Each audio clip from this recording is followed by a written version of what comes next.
Hello everyone, आप सभी का बहुत बहुत स्वागत है जीटी डिफेंस एकेडमी के इस ऑनलाइन प्लेटफॉर्म पे, जहां पर कि हम आपका अग्निवीर एग्ज़ामिनेशन, जो आपका अपकमिंग अग्निवीर एग्ज़ामिनेशन है, उसके लिए तैयारी कर रहे हैं। और हम यहां पर क्या पढ़ रहे थे? तो हम पढ़ रहे थे साइंस, जो आपका पोर्शन रहेगा उसका पहला टॉपिक हमने शुरू किया था परमाणु एवं अणु, atoms and molecules. First lecture इसका कंप्लीट हो चुका था। ये इसका सेकेंड पार्ट यहाँ पर हम आज पढ़ने वाले हैं। तो आज का जो हमारे पास टॉपिक रहेगा काफ़ी इंपॉर्टेंट टॉपिक है, वैलेंसी। यहाँ पर वैलेंसी यानी संयोजकता से आपके पास एग्जाम में क्वेश्चन पूछा जाता है। तो हमें वैलेंसी समझनी है क्या होती है, और साथ ही साथ हमें यहाँ पर क्या समझना है, संयोजी इलेक्ट्रॉन, वैलेंस इलेक्ट्रॉन्स क्या होते हैं उनके बारे में डिस्कस करना है। दोनों अलग अलग चीज़ें होती हैं। अगर पूछा जाए वैलेंसी और पूछा जाए वैलेंस इलेक्ट्रॉन्स, तो दोनों में एक बहुत बड़ा डिफरेंस है। वो डिफरेंस भी हम देखेंगे। संयोजकता, संयोजी इलेक्ट्रॉन में क्या अंतर है, इसके बारे में हम इस वाले लेक्चर में समझने की कोशिश करेंगे। चलिए, सबसे पहले यहाँ पर टॉपिक हम स्टार्ट करते हैं संयोजकता, वैलेंसी के बारे में। वैलेंसी होती क्या है?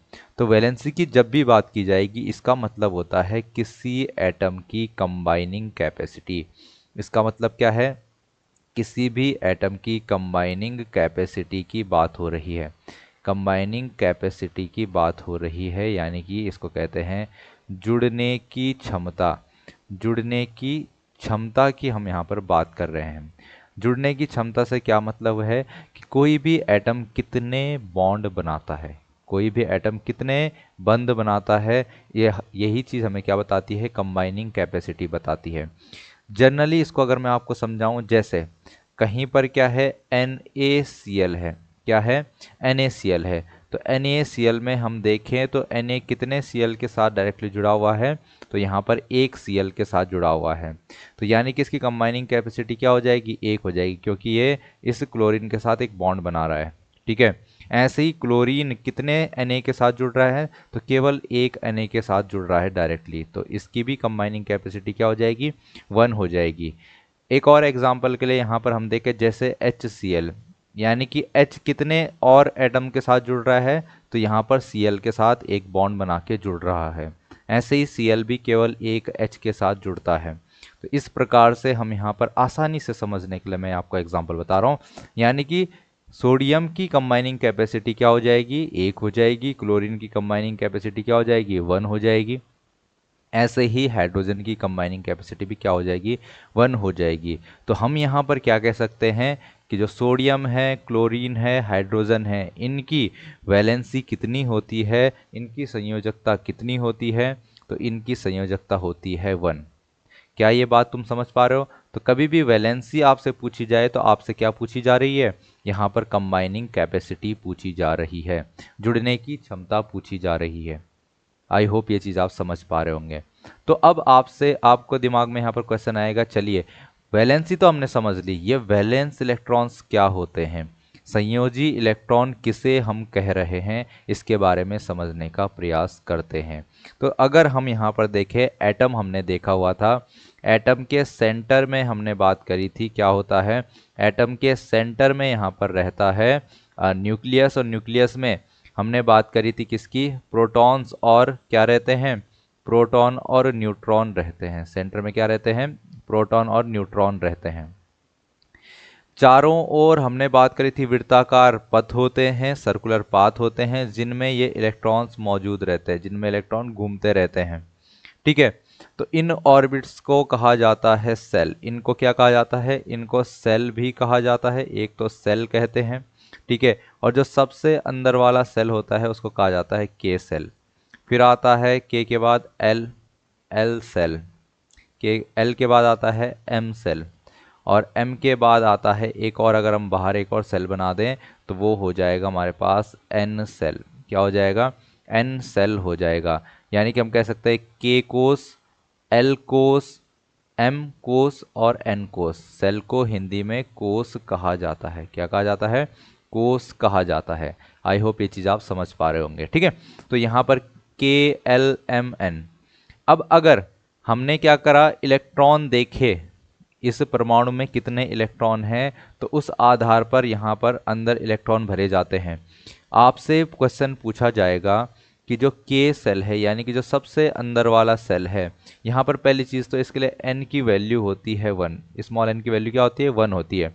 फिर उसके बाहर वाले के लिए n की वैल्यू 2, फिर तीसरे वाले के लिए n की वैल्यू 3, और जो ये चौथा है उसके लिए n की वैल्यू क्या हो जाएगी 4 हो जाएगी। तो स्मॉल n की वैल्यू क्या आप समझ पा रहे हैं, सबसे अंदर वाले के लिए n की वैल्यू 1, स्मॉल n की वैल्यू दूसरे के लिए 2, तीसरे के लिए 3 और चौथे के लिए n की वैल्यू हो जाएगी 4।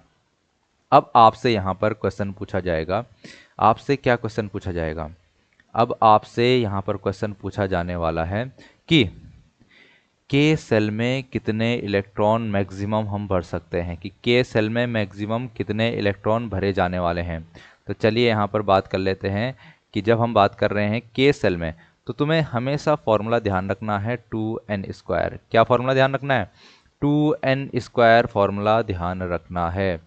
2n² फॉर्मूले से यहाँ पर आप आसानी से maximum number of electrons calculate कर सकते हैं। चलिए, n की वैल्यू क्या होती है, जब 1 होती है तो कौन सा सेल होता है, के सेल होता है।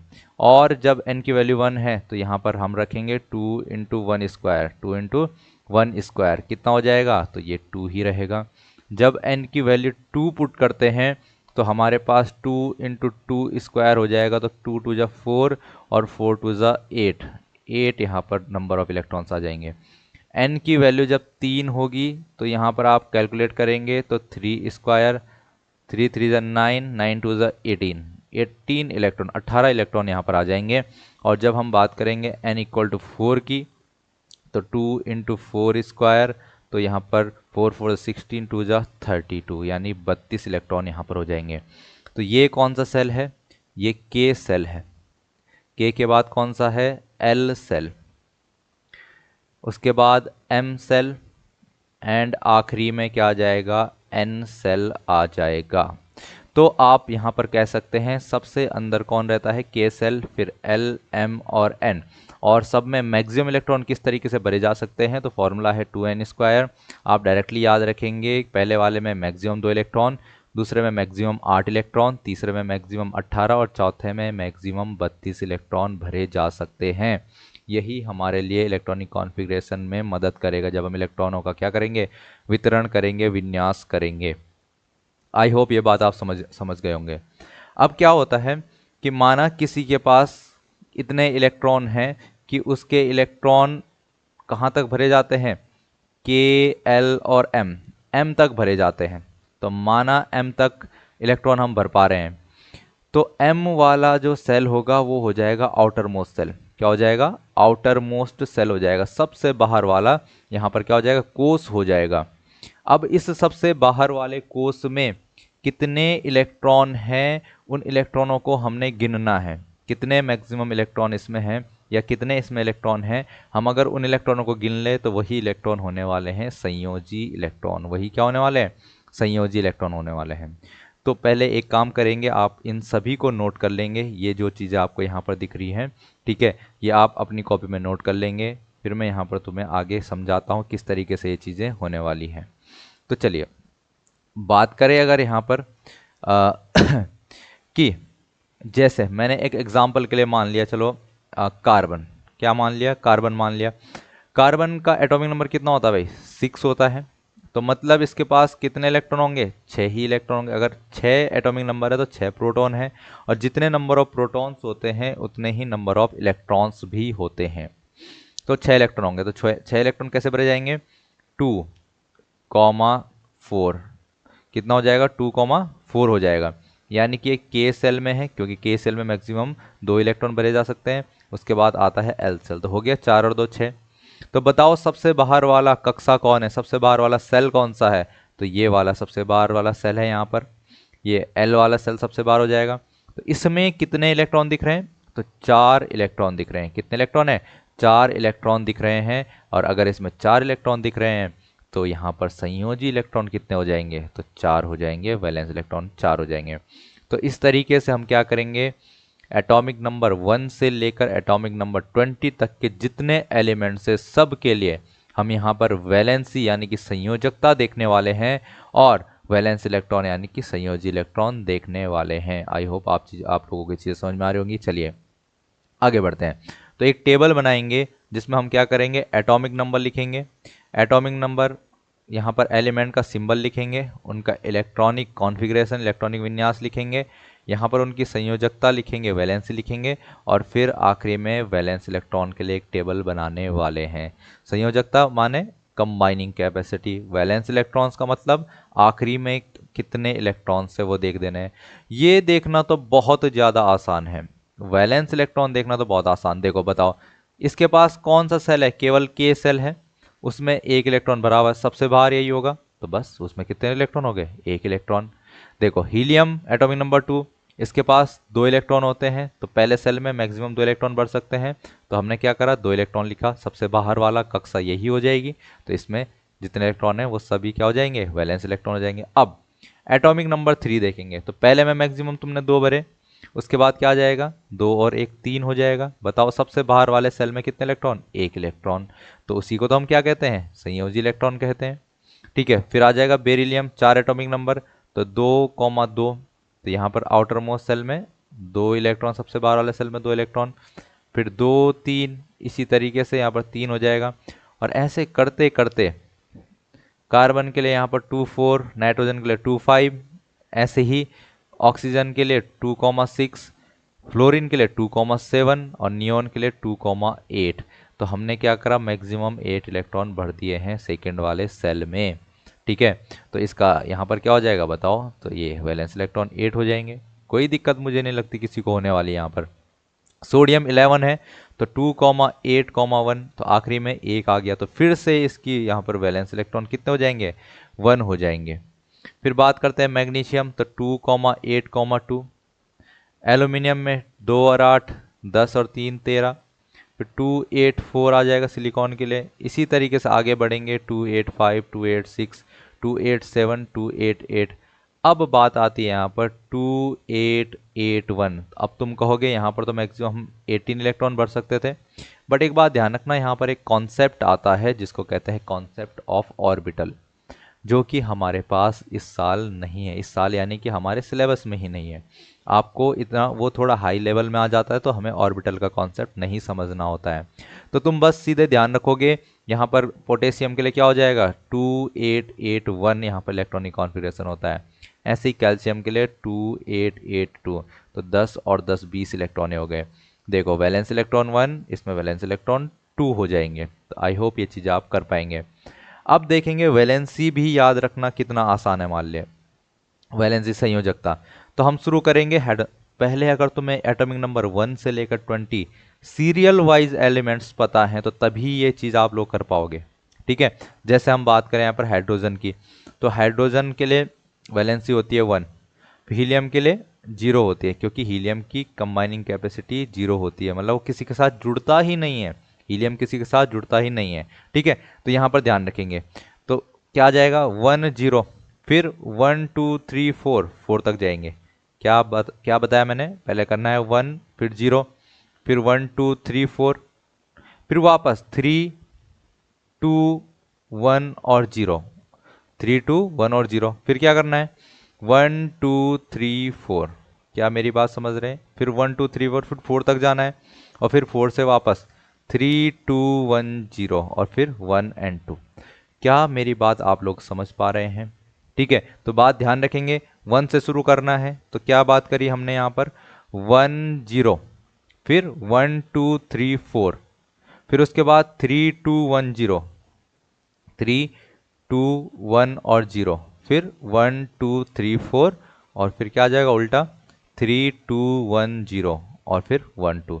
आई होप ये चीज़ आप समझ पा रहे होंगे। अगर आपने ये सीरियल वाइज नंबर याद करे हुए हैं, तो ये आप आसानी से कर पाएंगे। अब एक और चीज़ ध्यान रखनी है, जो फॉस्फोरस होता है वो 2 कंबाइनिंग कैपेसिटी शो करता है, 2 प्रकार के जुड़ने की क्षमता प्रदर्शित करता है। एक तो हमने बोला क्या है, एक तो हमने बोला 3 है, एक तो हमने क्या कहा 3 है, और सेकेंड क्या है, सेकेंड वन क्या है, तो दूसरा भी देख लेते हैं।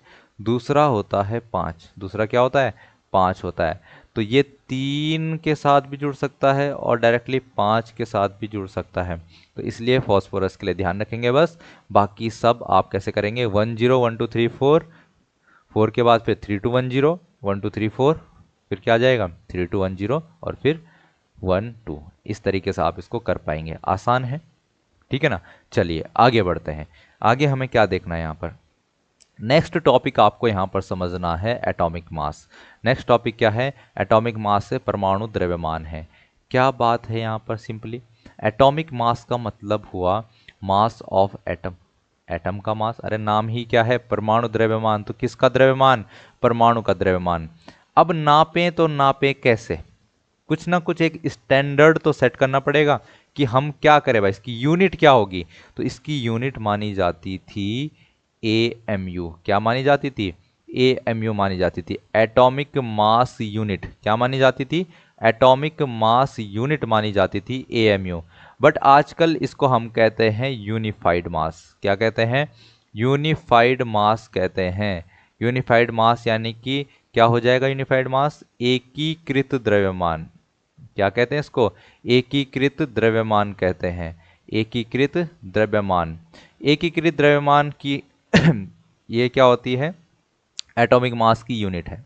ठीक, तो एटॉमिक मास यूनिट का मतलब क्या बताया गया था उन्होंने, पहले क्या बताया, तो इन्होंने कहा था 1/12। 1/12 का मतलब क्या होता है, 12वां भाग। किसका, तो तुमने सुना था कार्बन का एक आइसोटोप था 12 वाला।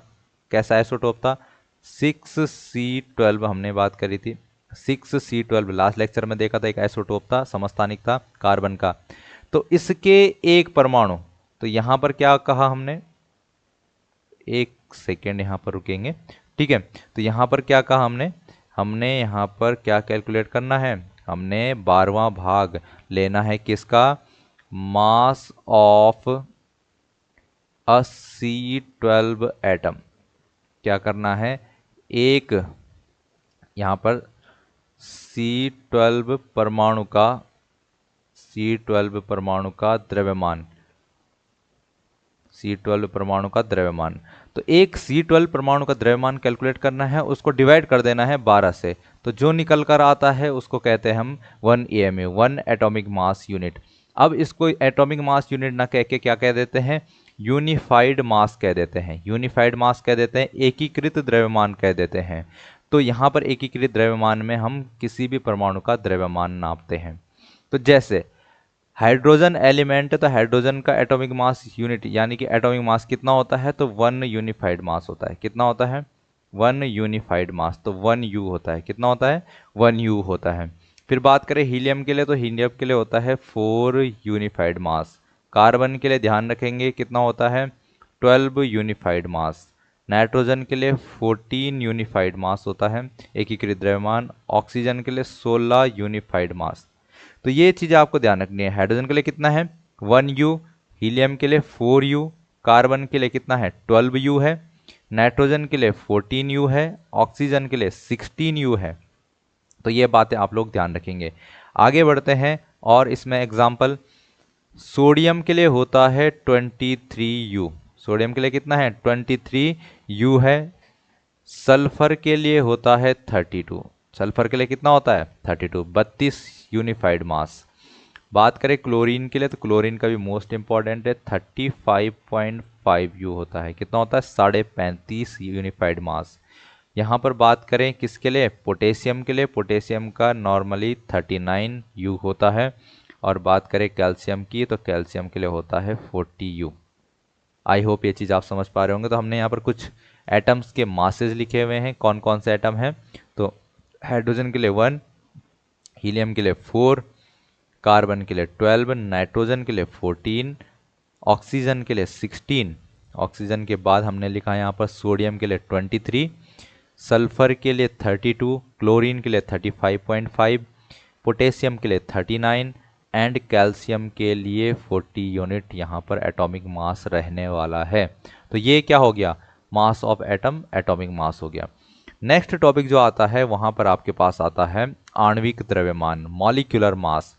और जब हम मॉलिक्यूलर मास की बात करते हैं, तो मॉलिक्यूलर मास का क्या मतलब हुआ, किसी मॉलिक्यूल का मास। किसका मास, किसी मॉलिक्यूल का मास, यानी कि अणु का द्रव्यमान। अणु जैसे क्या हो सकते हैं, एक ही परमाणु से, एक ही टाइप के परमाणु से मिलने वाले अणु हो सकते हैं, जैसे O2 है, या फिर डिफरेंट भी हो सकते हैं, जो दो डिफरेंट काइंड ऑफ एटम से बने हों। तो यहाँ पर जैसे ऑक्सीजन का मॉलिक्यूल है O2, तो यहाँ पर 2 ऑक्सीजन एटम है, जबकि वाटर H2O में दो तो हाइड्रोजन और एक ऑक्सीजन का एटम है। क्या करना हमने, तो यहाँ पर देखो कितने एटम हैं, दो एटम हैं। एक एटम यानी कि एक ऑक्सीजन का एटॉमिक मास कितना होता है, अभी हमने देखा था यहाँ पर ऑक्सीजन कहाँ है, ऑक्सीजन का होता है 16 यूनिट। कितना होता है, 16 यूनिट होता है। तो हम क्या करेंगे, हम यहाँ पर दो को 16 से मल्टीप्लाई कर देंगे तो कितना आ जाएगा, 16 टू जा 32 यूनिट। यानी कि यहाँ पर हम बात कर सकते हैं ऑक्सीजन जो मॉलिक्यूल होता है O2 उसका मास कितना रहेगा, 32 यूनिट रहेगा। अब बात करें यहाँ पर H2O की, तो बताओ इसके पास कितने हाइड्रोजन हैं, दो हाइड्रोजन है। एक हाइड्रोजन का कितना लिखा था हमने, एक होता है, प्लस दूसरा क्या मॉलिक्यूल में क्या परमाणु कौन सा एटम है, ऑक्सीजन है। तो ऑक्सीजन, एक ऑक्सीजन के लिए कितना होता है, 16 होता है। तो 2 प्लस 16 कितना हो गया, 2 प्लस 16 हो जाएगा 18 यूनिट। कितना हो जाएगा, 18 यूनिट हो जाएगा। ऐसे ही अगर मैं तुम्हें और कैलकुलेट करने को बोलूं, जैसे CH4, तो CH4 में क्या आ जाएगा, CH4 में हमारे पास आ जाएगा कार्बन के लिए 12 हो जाएगा। कार्बन का कितना लिखा हमने, 12 लिखा। और कितने हाइड्रोजन है, चार हाइड्रोजन है, एक हाइड्रोजन के लिए एक होता है। तो 12 प्लस 4 कितना हो गया, 12 और 4 16 यूनिट यहाँ पर मास हो जाएगा, मॉलिक्यूलर मास किसका, CH4 का।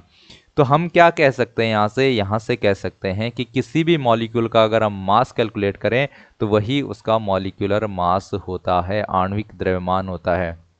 ऐसे ही चलिए NH3 के लिए कैलकुलेट करके देखते हैं। तो नाइट्रोजन का हमने देखा कितना होता है, 14 होता है। तीन हाइड्रोजन है, एक हाइड्रोजन के लिए एक रहेगा। तो 14 प्लस 3 कितना हो जाएगा, ये हो जाएगा 14 और 3 17 यूनिट। ठीक है, ऐसे ही ग्लूकोज के लिए करके देखेंगे। C6H12O6 ग्लूकोज का फॉर्मूला होता है। तो कितने कार्बन है, 12 6 कार्बन है, एक कार्बन का कितना होता है, 12 होता है। ऐसे ही 12 हाइड्रोजन है, एक हाइड्रोजन के लिए एक, और फिर 6 ऑक्सीजन है तो एक ऑक्सीजन के लिए कितना होता है, 16 होता है। इसको सॉल्व करेंगे आसानी से, कैसे हो जाएगा, 12 छके 72, 72 प्लस 12 प्लस 16 छके 96 होता है, 96। तो क्या आ जाएगा, 6 और 2 8 और 2 10 हो गया 0, 9 और एक 10 और 7 17 और एक 18। तो 180 U किसका हो जाएगा यहाँ पर, ग्लूकोज के मॉलिक्यूल के लिए मॉलिक्यूलर मास हो जाएगा। ऐसे ही आप सबके लिए यहाँ पर एक क्वेश्चन दे रहा हूँ मैं प्रैक्टिस के लिए। सुक्रोज, सुक्रोज यानी कि C12H22 और O11, इसका मॉलिक्यूलर मास निकाल कर तुमने कमेंट करना है। इसका मॉलिक्यूलर मास निकाल के तुमने क्या करना है, कमेंट करना है। इसका सही आंसर जो देगा, तो मान लेना आपकी आपका जो कॉन्सेप्ट है मॉलिक्यूलर मास आणविक द्रव्यमान का वो आपको आ गया है। ठीक है ना। तो यहाँ पर ये सुक्रोज का केमिकल फॉर्मूला होता है, किसका, सुक्रोज का केमिकल फॉर्मूला है। जो चीनी होती है ना, सिंपल चीनी, उसका ये फॉर्मूला है। ठीक है। तो आज के जो भी चीज़ें हमने समझी पढ़ी, मुझे उम्मीद है आप सभी को समझ में आई होंगी। ठीक है, तो मिलते हैं फिर इसी तरीके से, और आगे के जो टॉपिक होंगे उनको हम आने वाले लेक्चर्स में डिस्कस करेंगे। एक बार फिर कहूँगा, जो जो चीज़ें मैं आपको यहाँ पर पढ़ा रहा हूँ वो सभी के आप लोगों को यहाँ पर नोट्स तैयार करने हैं। विदाउट नोट्स आपका यहाँ पर काम नहीं चलने वाला है। तो कृपया इन सभी के नोट्स आप बनाते रहिए, इनको प्रॉपर रिवीजन करते रहिए। और अगर आप लोग ऑफलाइन क्लासेस ज्वाइन करना चाहते हैं, आप लोग कोटद्वार में ही रहते हैं, तो आप लोग ऑफलाइन क्लासेस भी ज्वाइन कर सकते हैं। यहाँ पर जो नीचे नंबर चल रहा है उस पर आप अधिक जानकारी के लिए संपर्क कर सकते हैं। और आपको कोई भी डाउट होते हैं तो आप डायरेक्टली उस नंबर पे पूछ सकते हैं। तब तक के लिए पढ़ते रहिए, मिलते हैं नेक्स्ट लेक्चर में।